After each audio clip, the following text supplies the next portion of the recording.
Mikaleen and the stone soup. Mikaleen was a traveling man. He spent his life traveling around Ireland, visiting people in their homes. In every house he told them the news he had picked up on his travels. There were no newspapers or televisions in those days, and people were always keen to hear the news from Mikaleen.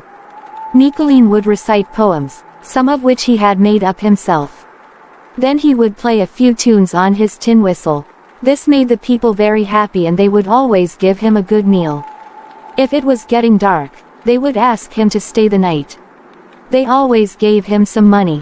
One day Mikaleen called at the home of Owen and his new wife Nora. They had a nice house and a fine farm with cows, hens, ducks and lots of geese. They never kept pigs. A pig had caused a lot of trouble to Owen when he was a single man, and he never bothered with them after that. Owen and Nora were starting to sit down to eat their dinner, and they immediately asked Mikaleen to join them. Mikaleen told them all the news, recited a poem and sang a few songs.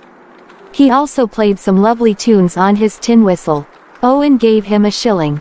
"I'll call to the McCarthys next," said Mikaleen, before he left. "But the McCarthys have sold their farm and gone to America," said Nora. "Another couple called the Meanies are living there now. You'd be wasting your time calling on them," said Owen. "They are a miserable pair. When the people around here were helping old widow Kelly to cut her grass, the Meanies were the only ones who wouldn't help. Last week one of my geese wandered into the Meanies' fields, and when I went to look for it, Mrs. Meanie told me she saw the goose flying away over the hills.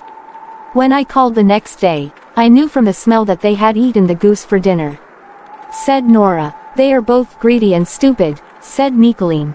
"I will do 3 things to them. First, I'll get them to feed me.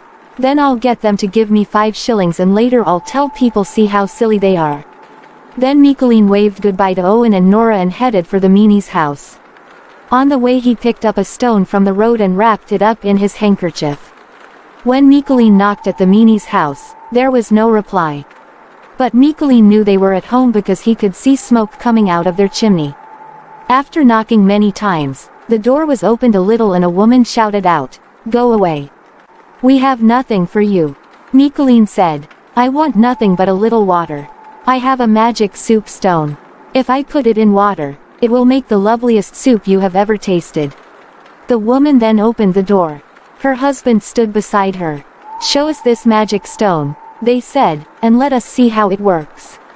Mikaleen stepped inside. He took out the stone from his pocket and told the Meanies to put more wood on the fire.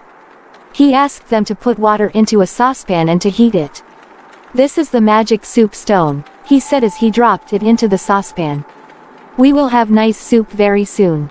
While the Meanies watched him, the water began to heat up. Mikaleen tasted a spoonful of it. "It needs some pepper and salt," he declared. Mrs. Meanie gave him some pepper and salt and he put them into the water. Mikaleen tasted the water again. "It needs meat," he said. "Have you any beef or mutton?" Mrs. Meanie gave Mikaleen slices of beef and mutton and he threw them into the saucepan. Mikaleen tasted the water again. "It needs onions, carrots and potatoes," he said. When Mrs. Meanie gave him these, he added them to the soup. "It's ready now," said Mikaleen. "Put 3 soup bowls on the table."